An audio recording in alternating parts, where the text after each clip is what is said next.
The rain fell in sheets across the gravel drive, and Jessamine Whitmore stood in the middle of it, soaked through to her chemise.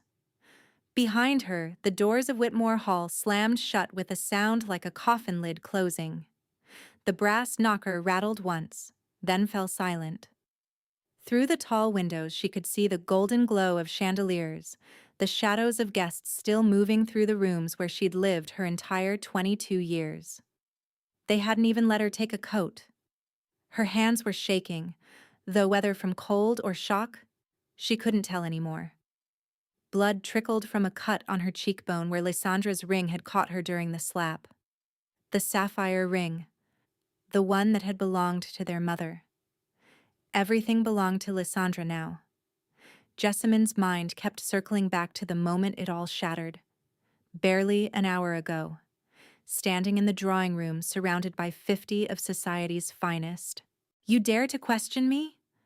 Lysandra's voice had been velvet poison, pitched perfectly to Carrie. "After everything I've done for you? After I kept you clothed and fed out of the goodness of my heart? I only asked about Mother's jewelry." Jessamine had kept her voice low, reasonable. "Father's will specified that the pearls were to be mine. I simply wanted to—" "You wanted to steal from me, just as you've always wanted everything I have." The guests had gone silent. 50 pairs of eyes, watching. "That's not true." Jessamine had felt the first flutter of panic. "Lysandra, please, can we discuss this privately?" "Privately?" Her sister had laughed, the sound bright and brittle. "So you can spin more lies without witnesses?" "I think not." Lysandra had turned to their guests then, her beautiful face arranged in an expression of wounded dignity. At 20 years old, she'd already mastered the art of performance. Their father's death 6 months ago had left her sole heir to the Whitmore fortune, a curious outcome given that Jessamine was the elder. But the will had been clear. Lysandra inherited everything.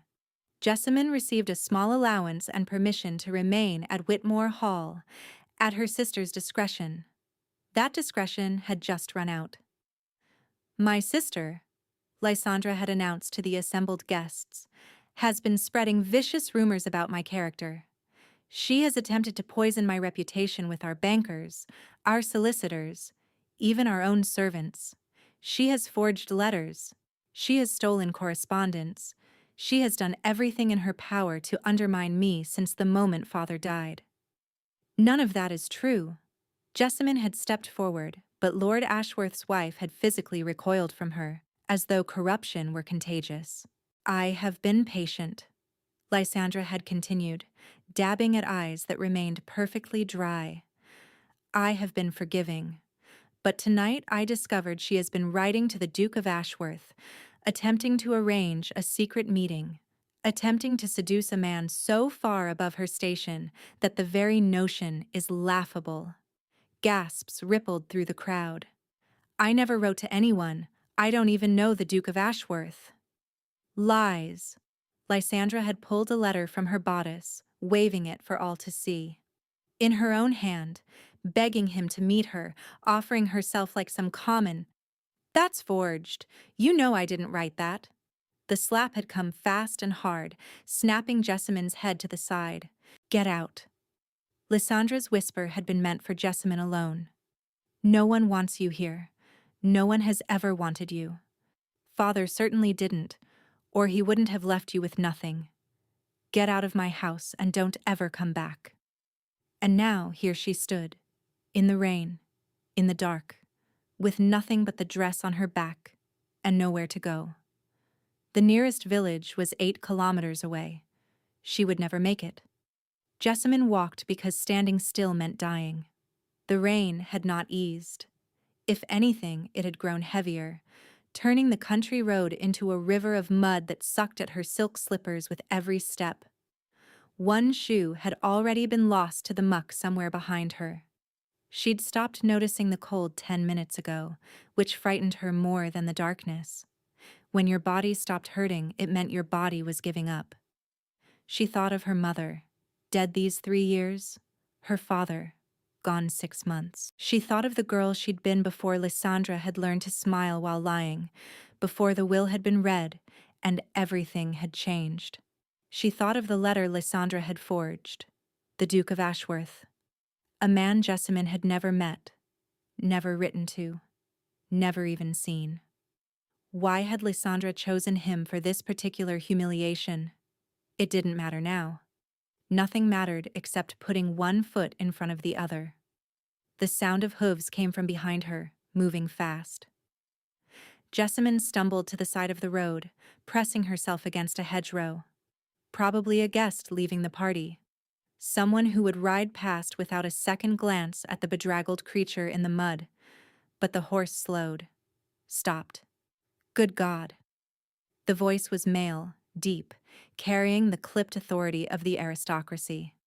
Jessamine heard boots hit the ground, heard footsteps squelching through mud toward her. She tried to speak, but her jaw was shaking too hard. Look at me.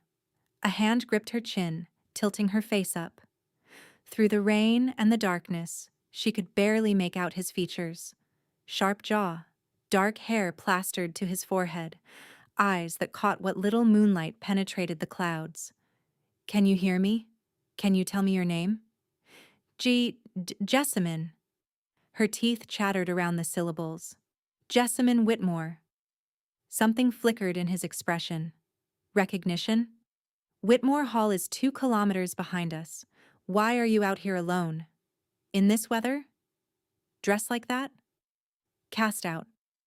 Speaking was exhausting. My sister. Her knees buckled. He caught her before she hit the ground, one arm around her waist, the other steadying her shoulders. You're frozen through. His tone had shifted from shock to assessment. How long have you been walking? Don't know. Hour, maybe more. Damn. He was already removing his coat, wrapping it around her shoulders. It was warm from his body, heavy with the scent of rain and sandalwood. There's an inn 5 kilometers ahead. Can you ride? I don't. He didn't wait for a coherent answer. He lifted her as though she weighed nothing, carrying her to his horse, a massive black stallion that stood patiently despite the downpour. He set her in the saddle, then mounted behind her, one arm locked around her waist. Stay awake. His voice was close to her ear, commanding. Talk to me. Tell me what happened. She told everyone I was a liar, a thief. Jessamine's words came in fragments. Forged a letter, said I wrote to the Duke of Ashworth, offering myself to him. The arm around her waist tightened almost imperceptibly. Did she? He said. It wasn't a question. Never met him, never wrote anything. She made it up. All of it. I believe you.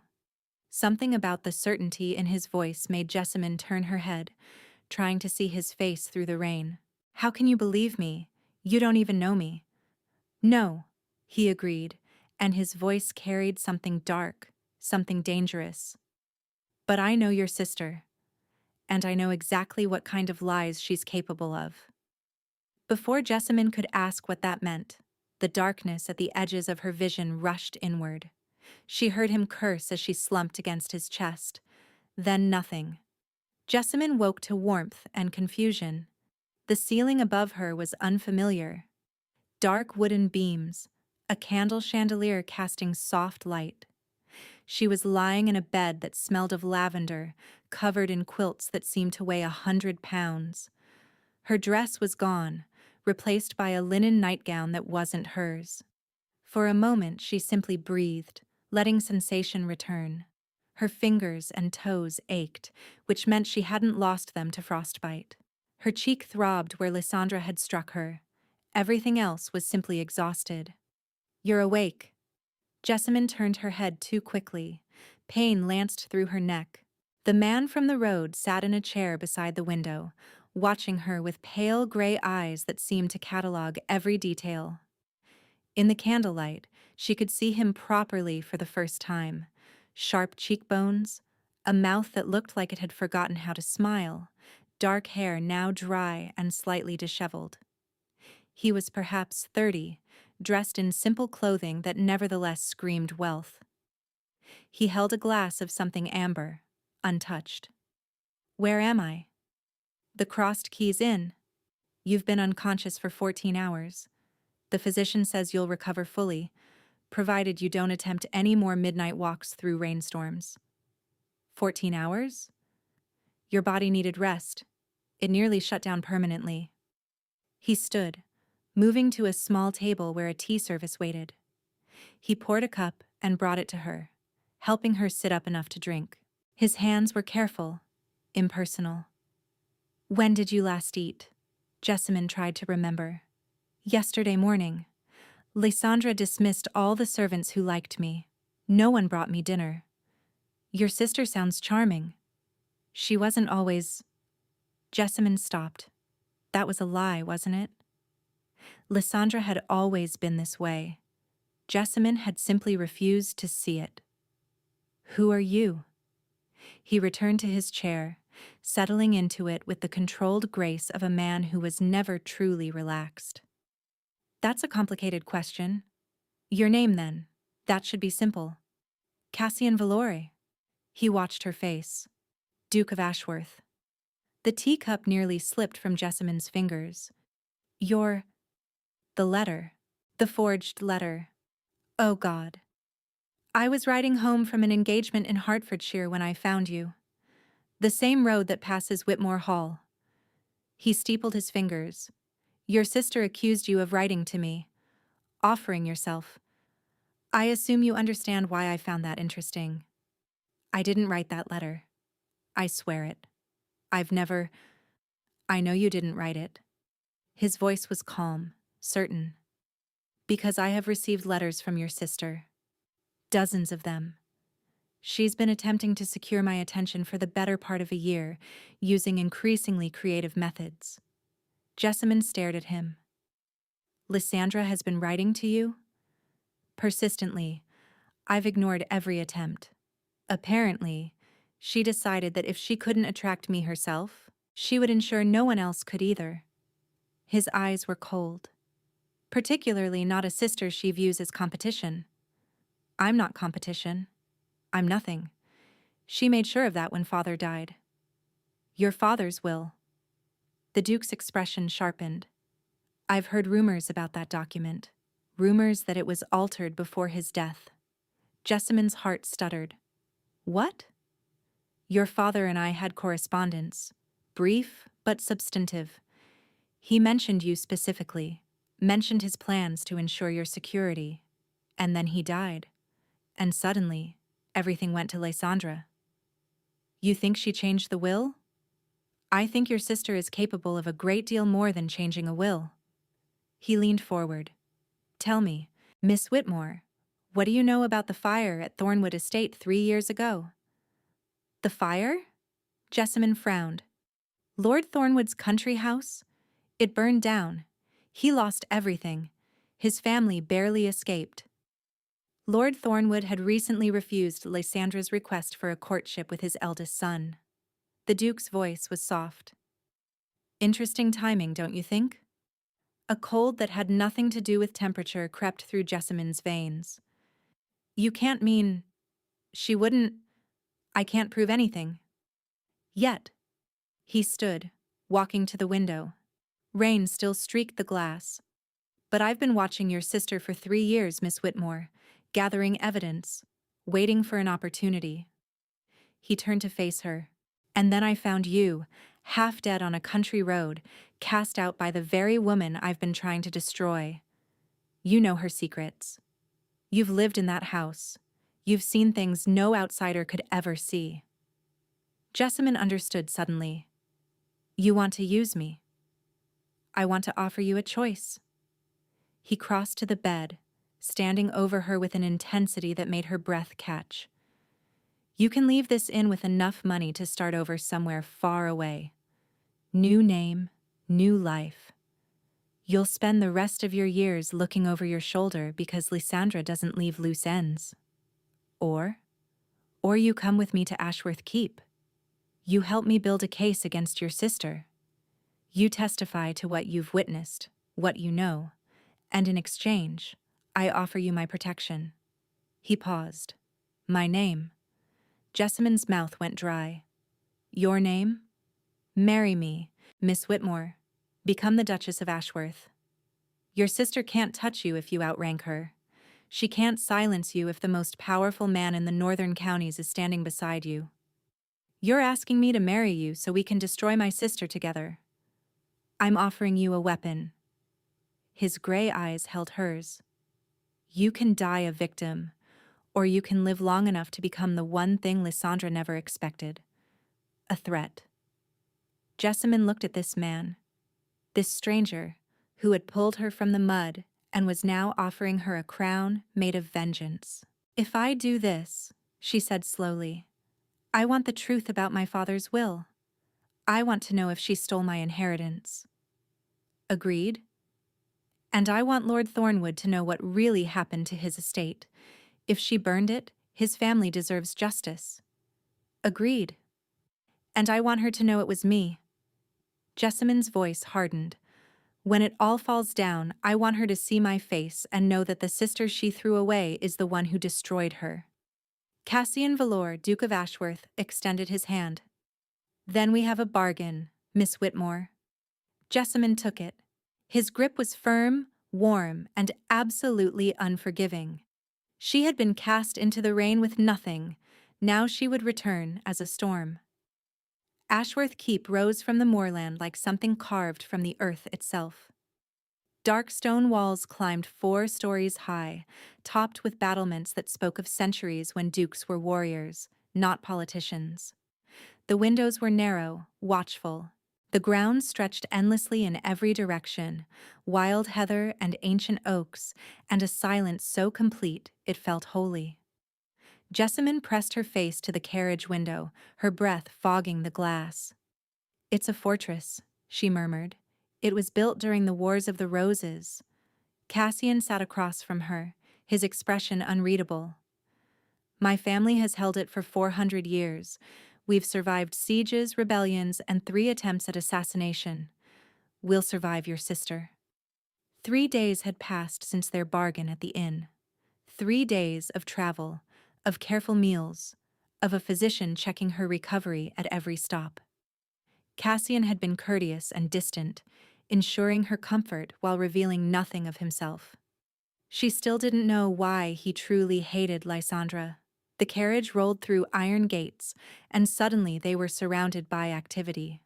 Servants streamed from the keep's entrance, lining up in precise rows. An older woman with steel-gray hair stood at their head, her posture military straight. "Mrs. Alcott," Cassian said as he helped Jessamyn down. "This is Miss Jessamyn Whitmore. She will be the Duchess of Ashworth within the fortnight. See that she has everything she needs."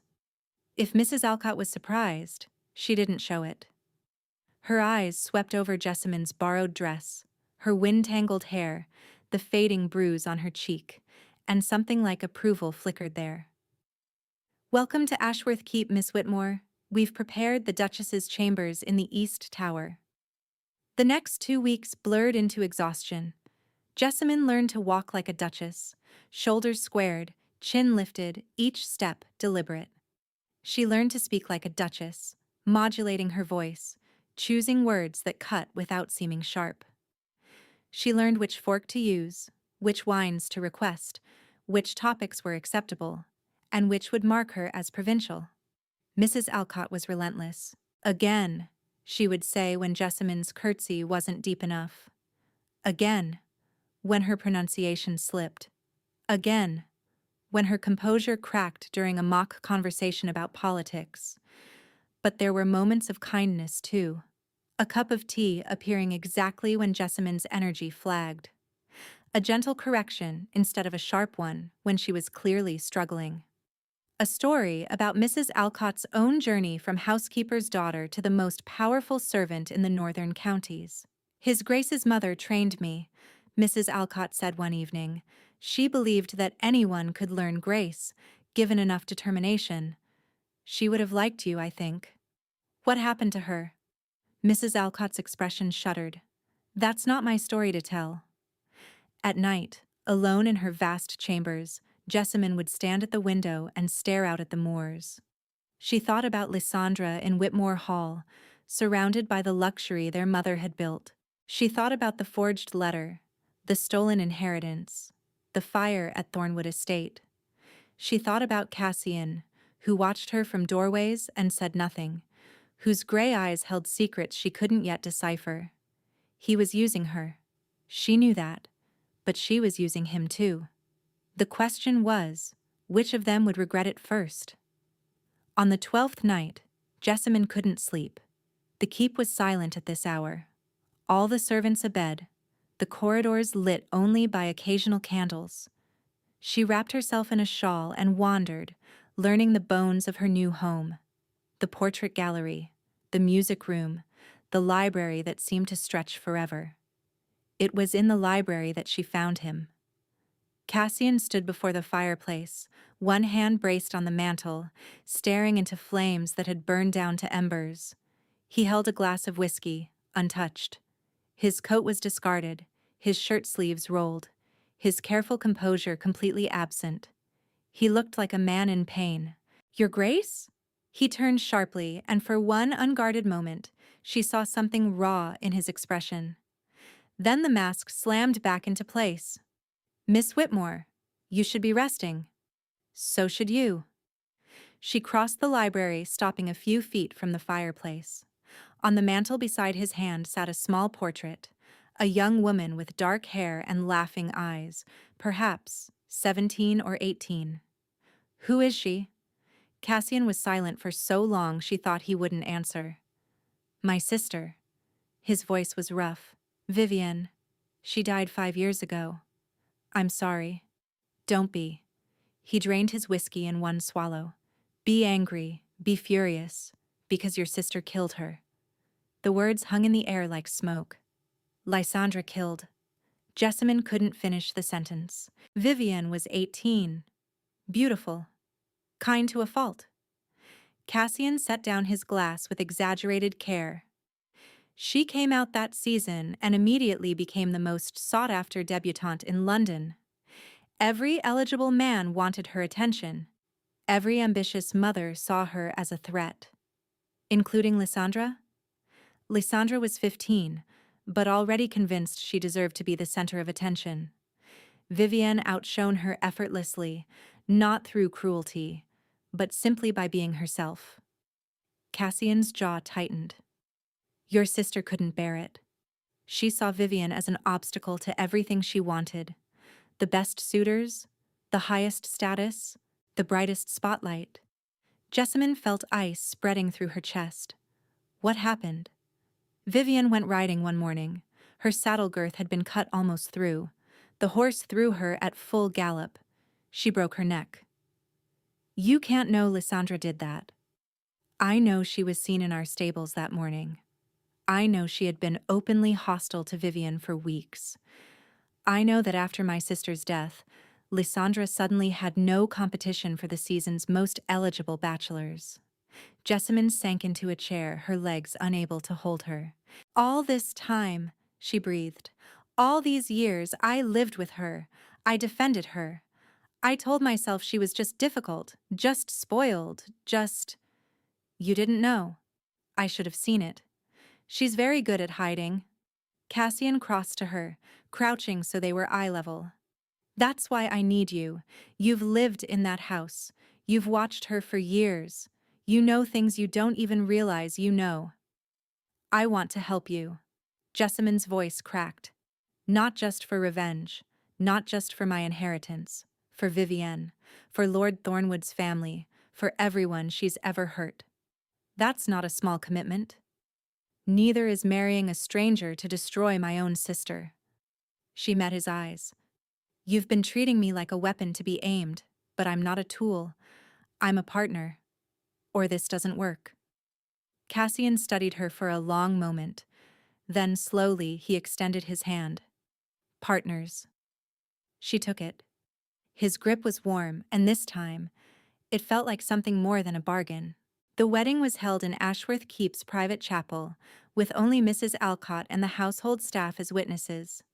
Jessamine wore ivory silk, simple but exquisite, chosen by Mrs. Alcott from the previous Duchess's wardrobe. Cassian wore black, as always, but he'd pinned a spray of white heather to his lapel. A northern tradition, Mrs. Alcott had explained, for luck and protection. The vows were brief and legal. Cassian's voice was steady. Jessamyn's only trembled once. When it was done, when the register was signed and the rings exchanged, Cassian lifted her hand to his lips in a gesture that was purely formal. But his eyes held something that wasn't formal at all. "Now," he said quietly, "we begin." The test came 3 days later in the form of a dinner party.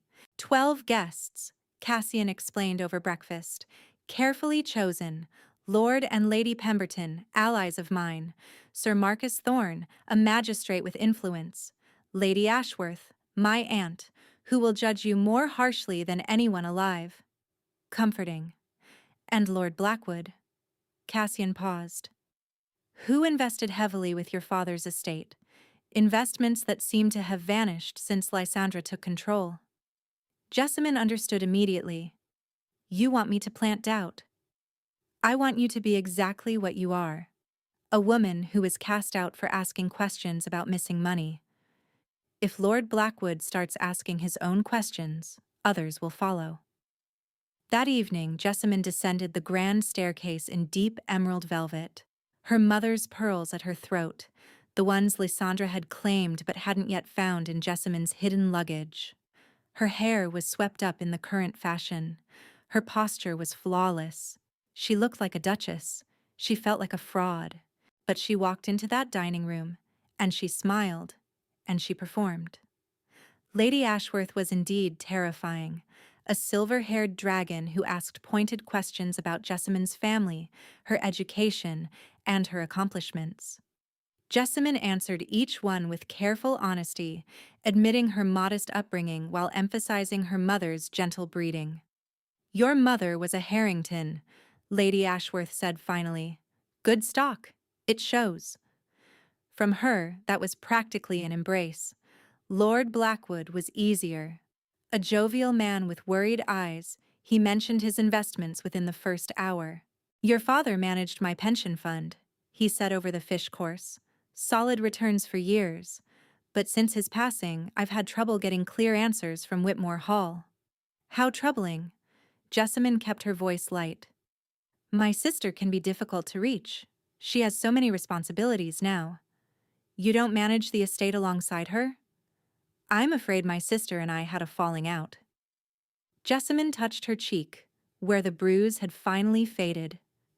She felt I was asking too many questions about the accounts. Questions she preferred not to answer. Lord Blackwood's eyes sharpened. What sort of questions? Oh, nothing specific. Jessamyn smiled. Just curiosity about where certain funds had gone. Investments that seemed to exist on paper, but nowhere else. She saw Cassian watching from across the table, his expression neutral, but she saw the satisfaction in his eyes. After dinner, when the guests had departed and the servants were clearing the remnants of success, Cassian found her in the portrait gallery. Lord Blackwood will begin inquiries tomorrow, he said. Lady Pemberton has already promised to mention your story to 3 of her closest friends, and my aunt has declared you acceptable. High praise. The highest she's capable of. He stepped closer. You were perfect tonight.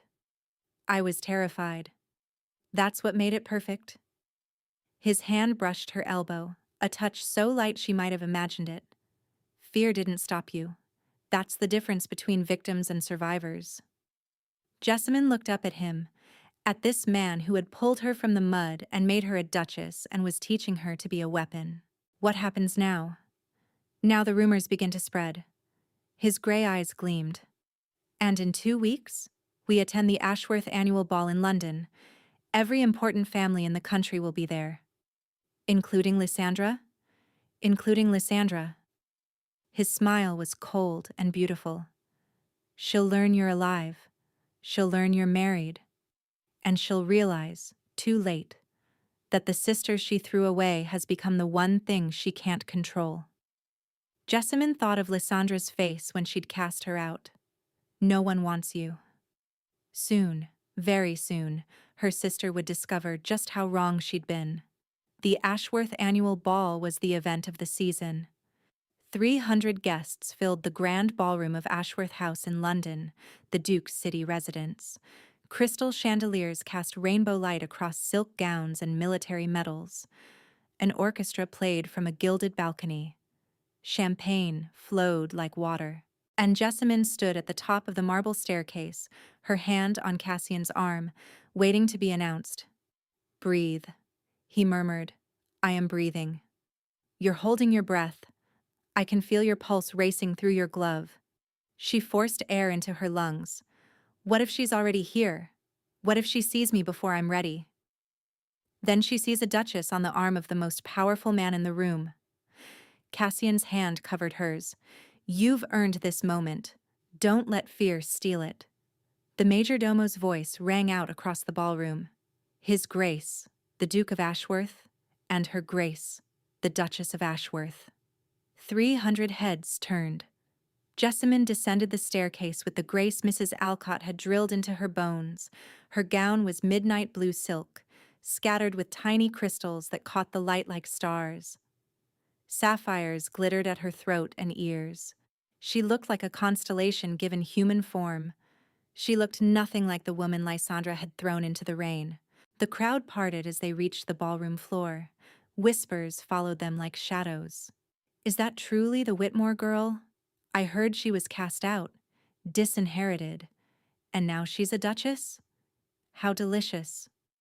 Jessamine smiled through it all, accepting congratulations, deflecting curious questions, playing the role she'd been trained to perform. Cassian stayed close, his presence a shield against the more aggressive inquiries. An hour passed. Then 2. Lysandra had not yet arrived. "Perhaps she won't come," Jessamine said during a brief respite near the refreshment table. "She'll come." Cassian's eyes scanned the crowd. "She's been trying to secure my attention for a year. She won't miss an opportunity to—" He stopped. Jessamine followed his gaze to the ballroom entrance. Lysandra stood at the top of the staircase, resplendent in crimson silk, her golden hair piled in elaborate curls.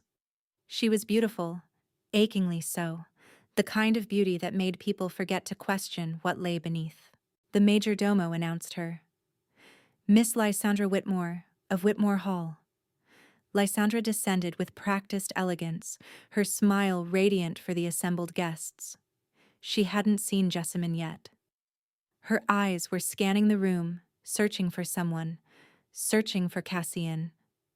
When she found him, her smile brightened. When she saw who stood beside him, her smile died. For one perfect moment, Lysandra's mask slipped completely. Shock, horror, fury. All of it flashed across her beautiful face before she caught herself. But Jessamine had seen, and so had half the ballroom. Lysandra recovered quickly, her expression smoothing into polite curiosity. She began moving through the crowd, accepting greetings, laughing at witticisms, making her way inexorably toward the Duke and his new Duchess. "She's coming," Jessamine breathed. "Let her come." Cassian's voice was steel. "Remember who you are now." Lysandra stopped before them, her curtsy perfectly calibrated, respectful enough for a duchess, shallow enough to suggest she didn't mean it. "Your Grace." Her eyes locked onto Cassian. "How wonderful to finally meet properly. Your reputation precedes you." "As does yours, Miss Whitmore." Cassian's tone was ice. Lysandra's gaze slid to Jessamine, and her smile turned poisonous. "Sister, what a surprise. I thought you'd left the country. Or died. The rumors were so unclear. As you can see, I'm very much alive." Jessamine kept her voice pleasant. "And very happily married." "So I've heard." "How fortunate for you." Lysandra's eyes swept over Jessamine's gown, her jewels, and her hand resting on Cassian's arm. "Though, I must say, I'm curious how you managed to catch a duke's attention. You were always so ordinary. Perhaps His Grace prefers substance over performance? Something ugly flickered in Lysandra's expression. We should talk, she said sweetly. Privately. So much to catch up on. I don't think that's necessary. Oh, but it is. Lysandra leaned closer, her voice dropping to a whisper only Jessamine could hear. Unless you want everyone here to know what you really are, what you really did. I have letters, sister. Evidence. One word from me, and your little fairy tale ends tonight. Jessamine's heart hammered against her ribs, but she didn't flinch. Then let's talk, she said. The garden terrace. 10 minutes. She walked away before Lysandra could respond, her spine straight, her head high. Inside, she was shaking. The garden terrace was empty, lit only by moonlight and the distant glow of the ballroom windows. Jessamine stood at the stone balustrade, watching her breath form clouds in the cold air. Behind her she heard footsteps, the whisper of silk. Alone at last. She turned. Lysandra stood in the doorway, her crimson gown like a bloodstain against the darkness. What do you want, Lysandra? What I've always wanted. Her sister stepped onto the terrace, closing the distance between them. Everything. You already have everything. Father's money, mother's jewels, the house, the reputation. What more could you possibly need? The Duke. Lysandra's voice was flat. I've been cultivating him for a year, writing letters, arranging introductions, building toward a proposal. And then you stumbled out of a rainstorm and stole him. I didn't steal anyone. He found me dying on the road where you left me. I left you where you belonged. Lysandra's mask was gone now, replaced by something cold and reptilian. You were always in my way, always father's favorite, always mother's precious firstborn. Do you know how exhausting it was, watching you receive everything I deserved? You forged the will. Jessamine's voice shook. Father left the estate to me, and you changed it. Father was weak. He would have given everything to you out of sentiment, and you would have wasted it on charity and kindness. I saved this family from your incompetence. You killed Vivienne Valor. The words hung in the frozen air. Lysandra went very still. Who told you that? Her brother, the man I married. The man whose sister you murdered because she outshone you, because you couldn't stand being second best. I didn't murder anyone, but Lysandra's voice had changed. Defensive, calculating. Vivienne's death was an accident. The saddle girth was faulty. The saddle girth was cut. You were seen in the stables that morning. Seen by servants, whose word means nothing. Their word means something when a duke is asking questions. Jessamine stepped forward. When magistrates start investigating, when Lord Blackwood demands an audit of his missing investments. Lysandra's composure cracked. You've been busy. I've been surviving. Something you tried very hard to prevent. I should have tried harder. Lysandra's hand shot out, grabbing Jessamine's wrist. Her grip was bruising. Listen to me carefully, sister.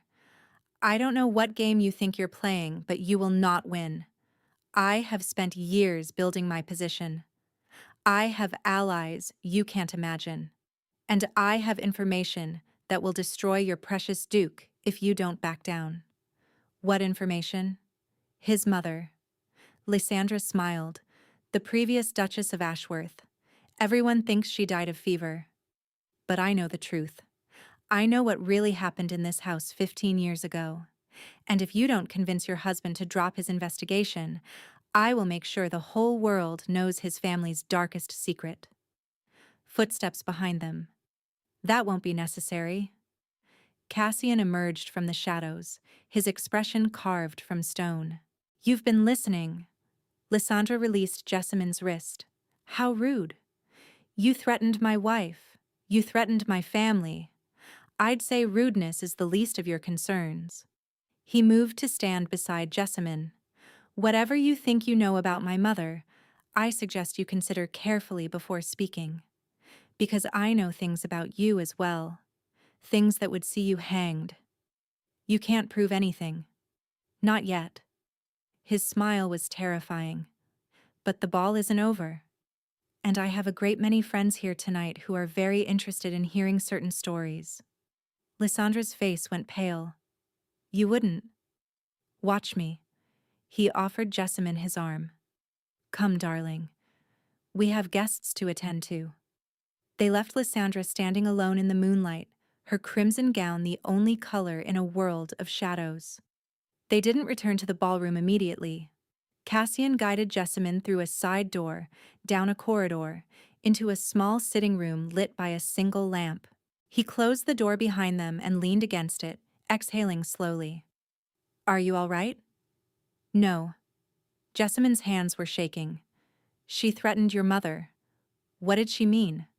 What happened 15 years ago? Cassian was silent for a long moment. My mother took her own life. The words fell like stones into still water. Cassian. She suffered from melancholia, dark moods that would consume her for weeks at a time. My father didn't understand. The physicians didn't understand. And eventually, she couldn't bear it anymore. He looked away. I found her. I was 15. Jessamine crossed the room and took his hands. They were cold. I'm so sorry. If Lysandra reveals this publicly, it will be used against my family, against me. The aristocracy doesn't forgive weakness, and they view melancholia as exactly that. His jaw tightened. She's been holding this over my head without my knowledge, using it as insurance. Then we accelerate the plan. Jessamine's voice hardened. We expose her tonight, before she can expose you. That's not... Cassian. She gripped his hands tighter. She killed your sister. She stole my inheritance. She left me to die. And now she's threatening to use your mother's suffering as a weapon. We end this. Tonight. He looked at her, something shifting in his gray eyes. You would do that? Risk everything? For me? You saved my life. You gave me a home, a name, a purpose. You believed me when no one else would. She released one of his hands to touch his face. This stopped being strategy a long time ago. At least for me. Jessamine, I know this wasn't supposed to be real. I know we married for practical reasons. But somewhere between the rain and now, I started caring about you. Not the Duke. You. The man who stands at windows in the dark. The man who still mourns his sister. The man who gave me back my life. Cassian's hand came up to cover hers where it rested on his cheek. I've been alone for so long, he said quietly. I'd forgotten what it felt like to have someone fight beside me instead of against me. You're not alone anymore. He kissed her. It wasn't gentle. It was desperate and fierce, the release of weeks of tension and longing. His hands tangled in her hair. Her fingers clutched his lapels. They kissed like two people who had nearly lost each other before they'd ever truly begun. When they finally broke apart, breathless, foreheads pressed together, Jessamine laughed shakily. That was unexpected. Was it? His thumb traced her lower lip. I've wanted to do that since you negotiated terms from a sickbed. You hit it well. I'm good at hiding. His expression sobered. But I don't want to hide anymore. Not from you. A knock at the door interrupted them. Your Grace. Mrs. Alcott's voice, urgent. We have a situation. Cassian straightened, composing himself instantly. Enter. Mrs. Alcott slipped inside, her face grim. Lord Blackwood has cornered Miss Whitmore in the ballroom. He's demanding answers about his investments. Loudly.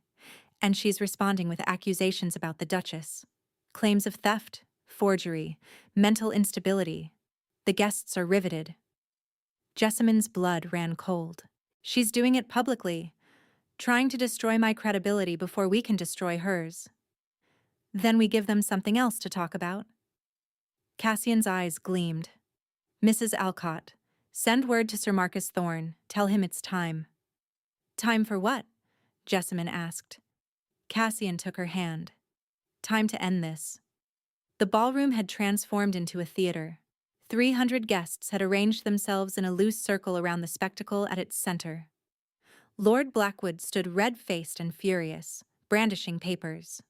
Lysandra stood opposite him, beautiful and defiant, spinning lies with the ease of long practice.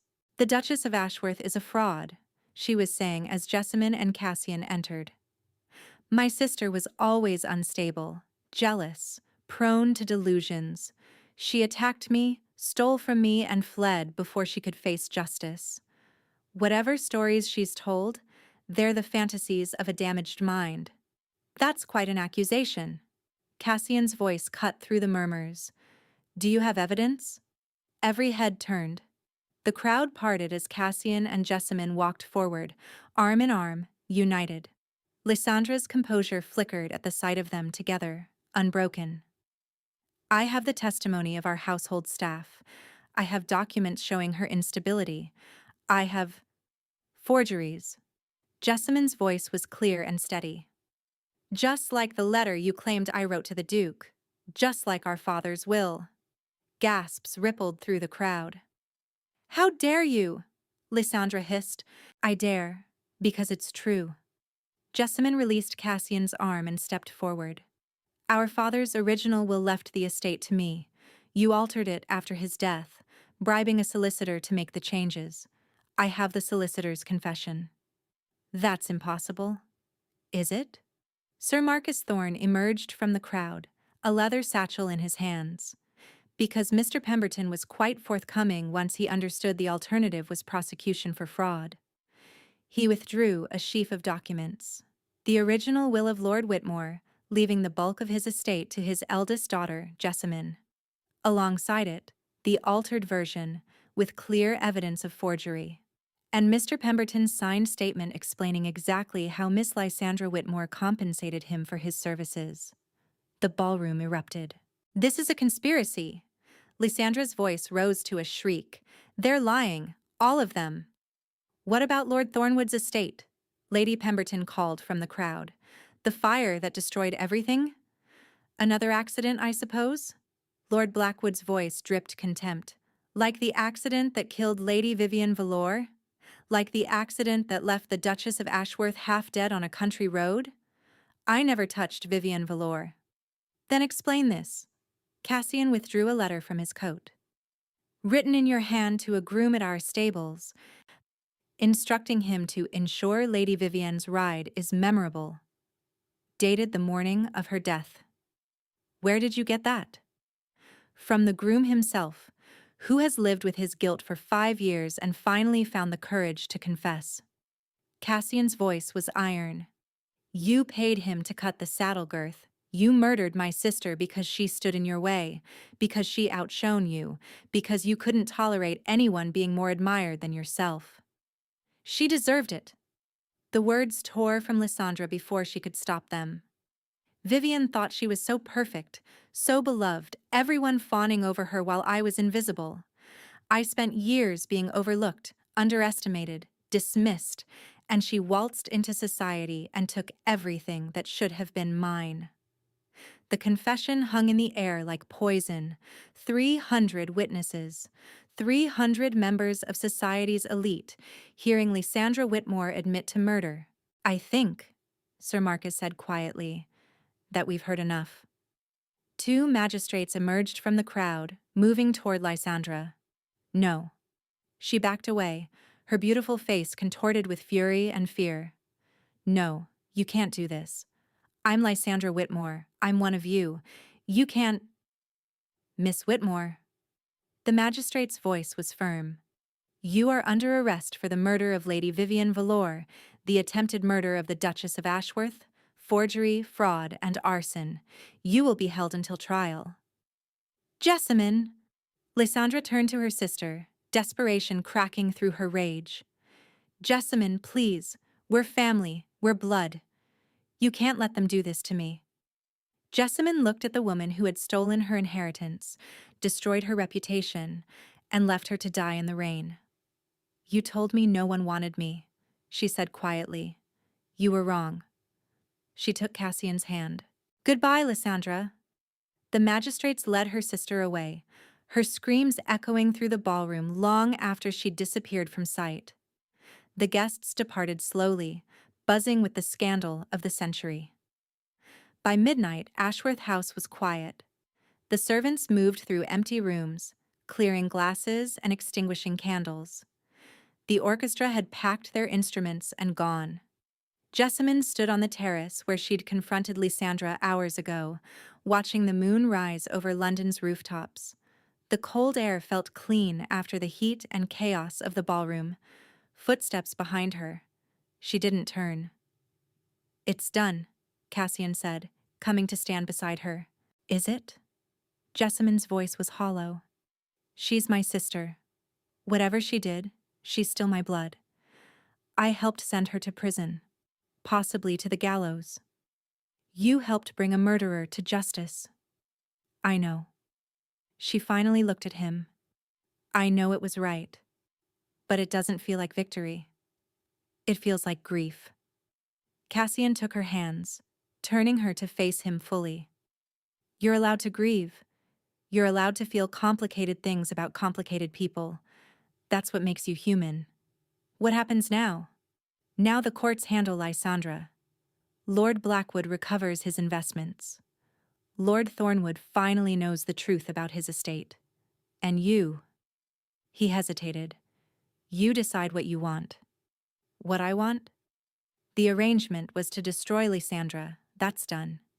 You're a duchess now, with your own fortune restored, your own power established. You don't need me anymore." Jessamine stared at him. "You think I want to leave? I think you should have the choice.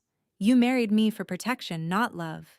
If you want freedom, I'll grant you an annulment. You'll keep the title, the money, everything. I won't contest." She kissed him. It was gentler than their first kiss, but no less certain. She poured everything she felt into it, gratitude and frustration and the terrifying, wonderful truth she'd been afraid to name. When she pulled back, his eyes were wide. "I don't want an annulment," she said. "I don't want freedom from you. I want freedom with you." "Jessamine." "I love you, Cassian. I didn't plan to. I didn't even want to. But you saw me when I was nothing, and you made me believe I could be something.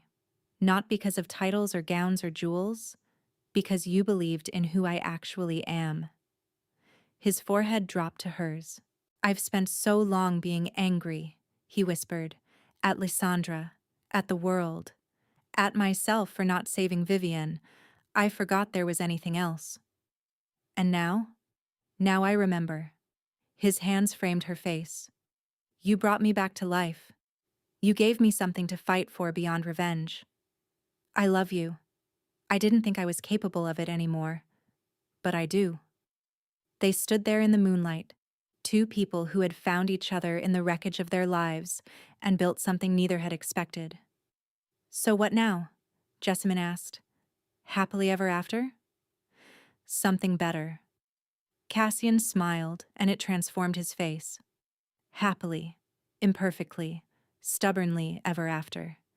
Together." She laughed, and he kissed her again, and the moon rose higher over London, indifferent to the joy unfolding beneath it. 6 months later. Whitmore Hall had been transformed. The grand estate that had once been Jessamine's prison now served a different purpose. The East Wing housed a school for girls from impoverished families. The West Wing had become a refuge for women fleeing dangerous situations. The gardens, once manicured for show, now grew vegetables that fed the entire operation. Jessamine stood on the front steps, watching a carriage arrive with 3 new residents, a widow and her 2 daughters, fleeing a violent brother-in-law.